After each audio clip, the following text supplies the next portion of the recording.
Hi hello friends எல்லாருக்கும் வணக்கம். இன்னைக்கு ஒரு குட்டி மினி விளாக் பார்க்கலாமா? லாஸ்ட் வீக் சண்டே வந்து பரிசினி கடவு முத்தப்பன் சாமி இருக்குல்ல கண்ணூரில், அந்த கோவிலுக்கு போயிட்டு வரலான்னு சொல்லிட்டு ஹஸ்பண்ட் வந்து சொல்லியிருந்தாங்க. சரி போகலான்னு சொல்லிட்டு போயாச்சு. இங்கே வந்து மேக்ஸிமம் பரிசினி கடவு வந்து இந்த ஆறு இருக்குல்ல, இதை ஒட்டியே தான் இருக்கும். அங்கே வந்து கால் கழுவிட்டு நம்ம சாமி கும்பிட்டு போவோம்ல, அதுக்கு முன்னாடியே பாப்பா வந்து சொல்லியாச்சு இந்த போட்டில் தான் போகணும் அப்படின்னு சொல்லிட்டு. சரி அது ரிட்டர்ன் வர வரைக்கும் வெயிட் பண்ணிவிட்டு கொஞ்ச நேரம் ஐஸ்கிரீம்ஸ் இந்த மாதிரிலாம் சாப்பிட்டு முடிச்சுட்டு அதுக்கப்புறம் ஹஸ்பண்ட் வந்து டிக்கெட் வாங்கிட்டு வந்தாங்க. இங்கே வந்து ஒரு ஆளுக்கு வந்து 50 ரூபா தான். எனக்கும் ஹஸ்பண்டுக்கு மட்டும்தான் டிக்கெட்டு. பாப்பாவுக்கு வந்து டிக்கெட் இல்லை. அதுக்கப்புறம் ரொம்பவுமே ஜாலியாக இருந்துச்சு. நான் வந்து போட்டில் போய் ஒரு 6 மந்த் பக்கமாக ஆயிடுச்சு. இந்த டைம் தான் ரொம்ப லாங் கேப் ஆன மாதிரி இருந்துச்சு. ரொம்பவுமே ரிலாக்ஸிங்காக சந்தோஷமாக இருந்துச்சு. எனக்கு வந்து போட் ரைட் போகும்போது ரொம்பவுமே ஜாலியாக இருக்கும். இப்போலாம் ரொம்ப பிடிச்சிருக்கு.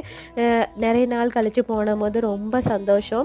நீங்கள் இந்த பரிசினி கடவுக்கு போயிருக்கீங்களான்னு சொல்லிட்டு கமெண்ட் செக்ஷனில் சொல்லுங்கள்.